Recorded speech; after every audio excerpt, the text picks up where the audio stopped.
Hello दोस्तों, जय भीम, जय संविधान, जय लोकतंत्र, जय भारत। मैं आपकी दोस्त संध्या मैम। आज मैं बात करूंगी कॉन्स्टिट्यूशंस आर्टिकल 223 के बारे में। आर्टिकल 223 क्या बताता है?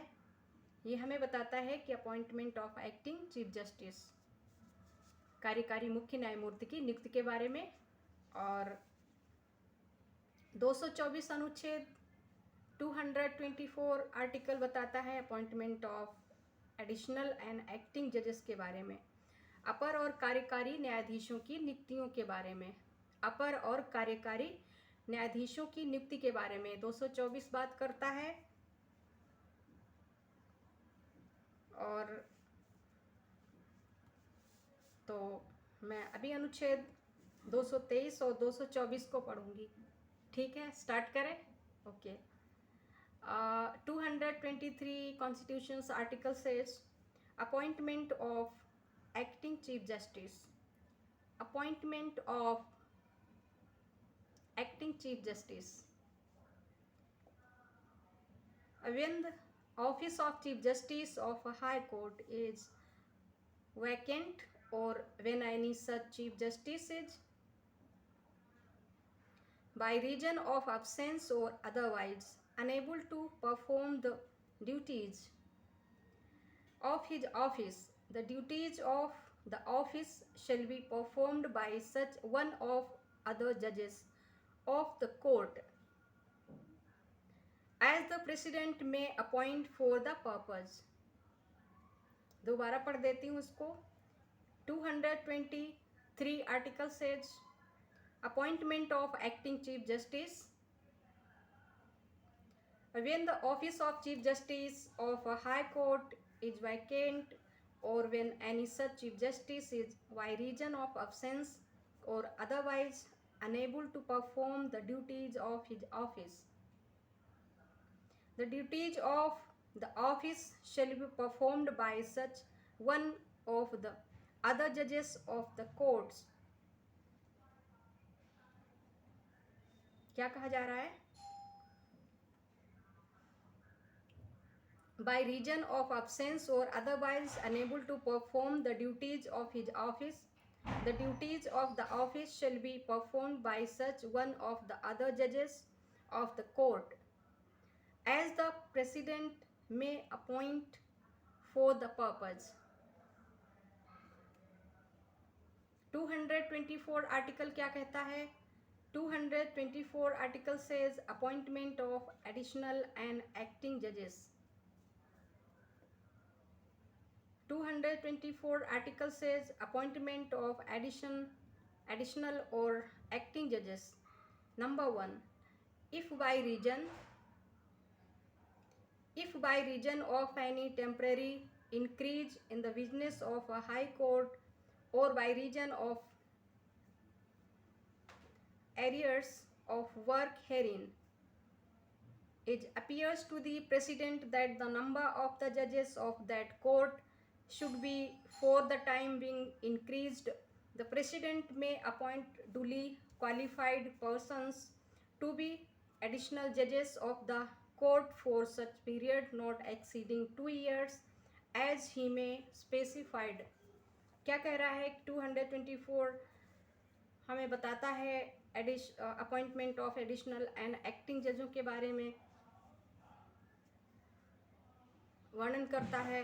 Number 1, if by reason of any temporary increase in the business of a high court, or by reason of arrears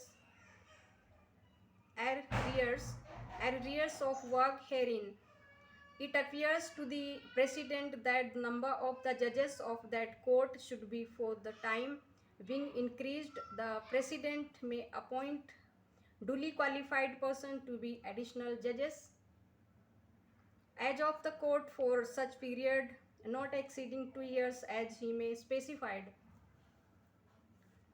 Number 2, when any judge of a high court other than the chief justice is by reason of absence or for any other reason unable to perform the duties of his office, or is appointed to act temporarily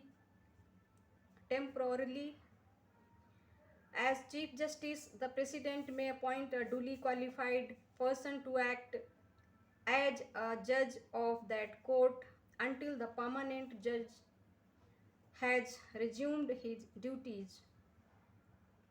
Number third,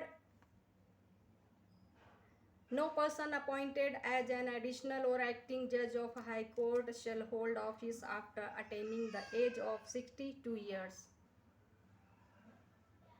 क्या कहा जा रहा है कि number third में no person appoint as an additional or acting जज of a high court shall hold office after attaining the age of 62 years.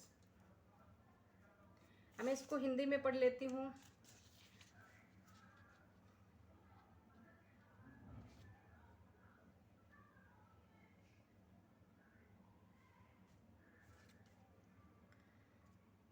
Bharat के संविधान का अनुच्छेद 223 बताता है कार्यकारी मुख्य न्यायमूर्ति की नियुक्ति के बारे में। जब किसी उच्च न्यायालय के मुख्य न्यायमूर्ति का पद रिक्त है या जब ऐसा मुख्य न्यायमूर्ति अनुपस्थित के कारण या अन्यथा अपने पद के कर्तव्यों का पालन करने में असमर्थ है, तब न्यायालय के अन्य न्यायाधीशों में से ऐसा एक न्यायाधीश जिसे राष्ट्रपति इस प्रयोजन के लिए नियुक्त करे उस पद के कर्तव्यों का पालन करेगा। अनुच्छेद 224 कहता है अपर और कार्यकारी न्यायाधीशों की नियुक्ति के बारे में। अपर और कार्यकारी न्यायाधीशों की नियुक्ति के बारे में नंबर 1, यदि किसी उच्च न्यायालय के कार्य में किसी अस्थायी वृद्धि के कारण,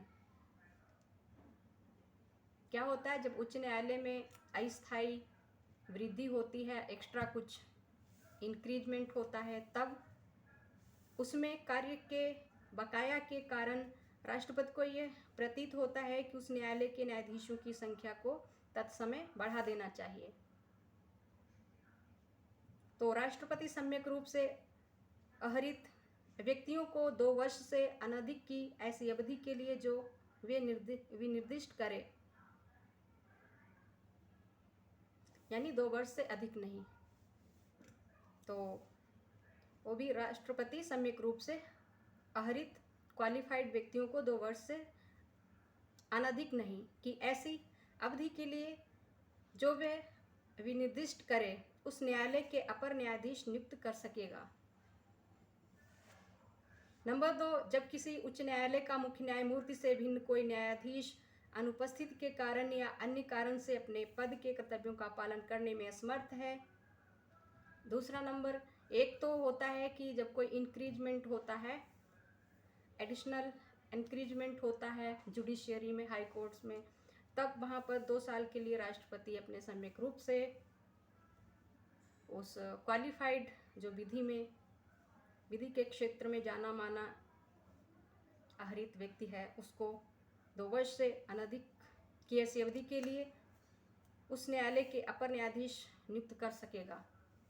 दूसरी बात यह है कि दूसरे नंबर पर जब किसी उच्च न्यायालय का मुख्य न्यायमूर्ति से भिन्न कोई न्यायाधीश अनुपस्थिति के कारण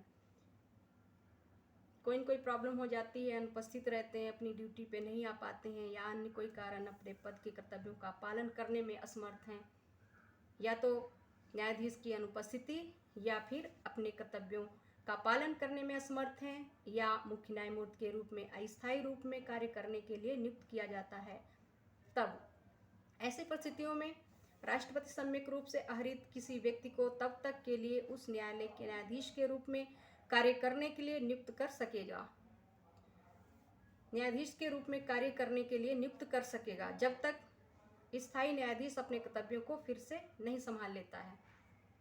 तो ये जो व्यवस्था है अनुच्छेद 224 में, इसको कहा जाता अपर और कार्यकारी न्यायाधीशों की नियुक्ति, appointment of additional and acting जजेस। नंबर 3, उच्च न्यायालय के अपर या कार्यकारी न्यायाधीश के रूप में नियुक्त कोई व्यक्ति 62 वर्ष की आयु प्राप्त कर लेने के पश्चात पद धारण नहीं करेगा। 62 वर्ष की आयु पूरी करने के बाद वो एडिशनल और कार्यकारी जज के रूप में उसको नियुक्त नहीं किया जाएगा। तो कल मैं पढ़ूंगी कॉन्स्टिट्यूशंस आर्टिकल 24 का यानी 24A 224A ये क्या कहता है कि अपॉइंटमेंट ऑफ रिटायर्ड जजेस at sittings of high courts, उच्च न्यायालयों की बैठकों में सेवानिवृत्त न्यायाधीशों की नियुक्ति के बारे में अनुच्छेद बताता है। तो ठीक है दोस्तों, आज के लिए इतना ही। कल मैं आती हूँ नए अनुच्छेदों के साथ। हाँ, मेरे चैनल को सब्सक्राइब और लाइक शेयर कमेंट ज़रूर करें, क्योंकि वो आपका अपना भी चैनल है।